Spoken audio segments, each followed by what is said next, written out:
ආයිබෝවන් අද අපි බලමු ලංකාවේ හරිම ජනප්‍රිය සුසුකි එවරි වෑන් එක ගැන ඔබ දැනගත යුතුම කරුණු ටිකක්.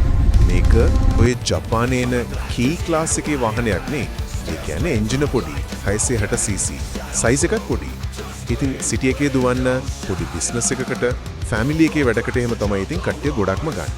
හරි. අපි බලමු ප්‍රධාන කාරණා මොනවද කියලා. පළවෙනියටම මේක මේ තරම් හිටවන්න හේතුව තමයි නගරය ඇතුලේ පදවන්න තියෙන ලේසි, පාක් කරන්නත් ලේසි නේ. අනික තෙල් වැඩත් ගොඩක් හොඳයි කියනවා. සාමාන්‍යයෙන් ලීටරයට කිලෝමීටර් 4.22ක් වගේ දුවනවා. ඔය කුලිරත් සේවාවලට, ඩිලිවරි වැඩවලට, පවුලේ භාවිතයටත් ගන්නවා. දෙවනියට මේකේ ග්‍රේඩ් කීපයක්ම තියෙනවා දන්නවනේ. P එක තමයි බේසික් මේක.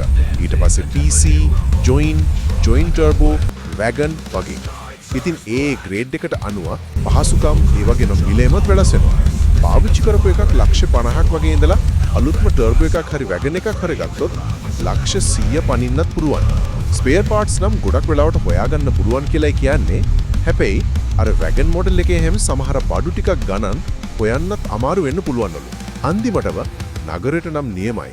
ඒත් ඉතින් 660cc එන්ජිනක් නේ තියන්නේ. හයිවේ එකේ යද්දි එහෙම නැත්නම් කඳු නගිද්දි එහෙම පොඩක් පවර් මදි වගේ දැනෙන්න ඉඩ තිනවා ටර්බෝ එක තිබ්බත්.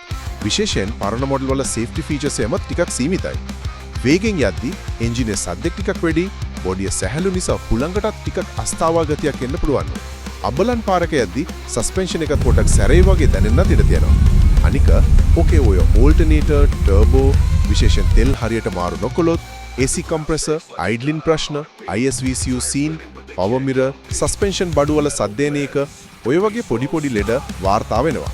ඉතින් නඩන්තුව ගැන පොඩ්ඩක් බලන්න වෙනවා. ඉතින් සුසුකි එවරි එකක් ගන්න හිතන් ඉන්නවා නම් මේ කාරණා ගැන පොඩ්ඩක් සැලකිලිමත් වෙනක ඇත්තටම හොඳයි.